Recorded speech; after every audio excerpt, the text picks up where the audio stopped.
Let me start by playing a short video about Satisloh and what we do.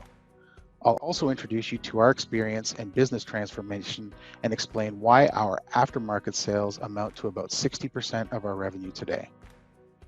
The machine industry has changed significantly even before COVID, and Satisloh might be a few years ahead of the industry just because of a few differences in our product. The promise of 3D printing, or to produce the product in a lot size of 1, close to the customer, is a reality for us. With the invention of freeform progressive lenses, the cost per pair to produce a pair of eyeglasses have become more affordable over the last decade, even for medium-sized businesses like small retail chains or small optical labs. Providing a flawless stream of spare parts with easy and convenient ordering and very low lead times is very critical for this segment. As a small to medium business with a few machines, you just can't afford to have longer downtimes or longer lead times.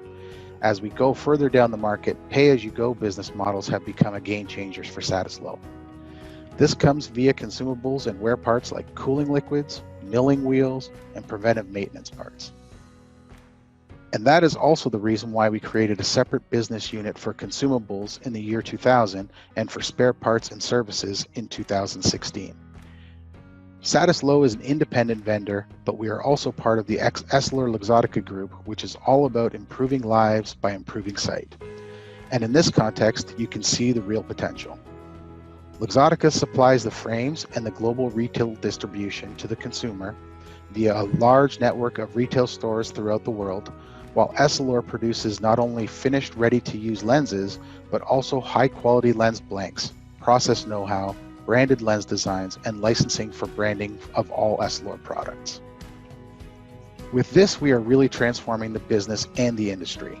Since the merger of Satis Vacuum and Low Optical Machinery in 2005, we have grown from being an all-in-one machine provider for spectacle lenses to a vertically integrated service provider that powers the needs of the ophthalmic solution providers worldwide. And central to this strategy is our aftermarket business. Here, commerce with a high level of convenience, ease of use, and agility is the cornerstone that helps us scale and boost customer loyalty and satisfaction. After-sales commerce is really close to my heart today. I would say that it is the most important initiative at Satisloh right now, but let me tell you the story of my digitalization journey. When I came to Europe from Canada in 2016, I was tasked with improving customer experience globally. We started in 2016 with the initiative to globalize our sales process by implementing a CRM and configure price quote system. Not only did we manage to improve the customer experience, especially with the CPQ that generated accurate and error-free quotations on a global level, we were also able to increase our forecast accuracy by 50% and reduce the number of configuration changes during the manufacturing process by 75%. This in turn led to a 30% improvement in our lead times.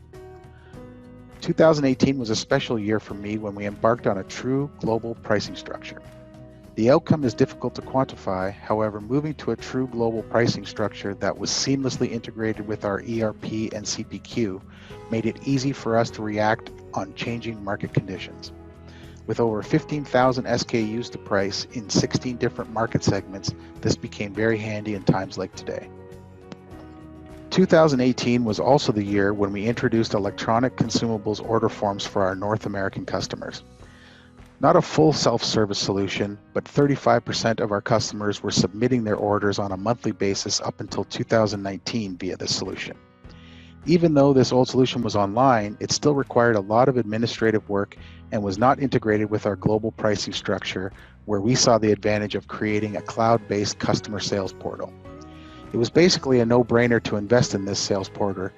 Even today, 60% of our total revenues come from after sales.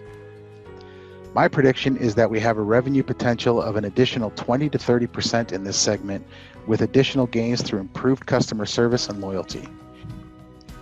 But let me come back to after sales in a minute and quickly outline the future. In the bigger scheme of things, after sales commerce is one pillar to bring our customer service to the next level. The ultimate goal is to engage with our customers as much as possible, as now more than ever they need our support. This year we will launch a technical service program that includes real-time assisted reality support. We are calling this program Distance Step, and I'm really looking forward to this. The end game for us is to be fully equipped with an end-to-end digital sales infrastructure by 2025.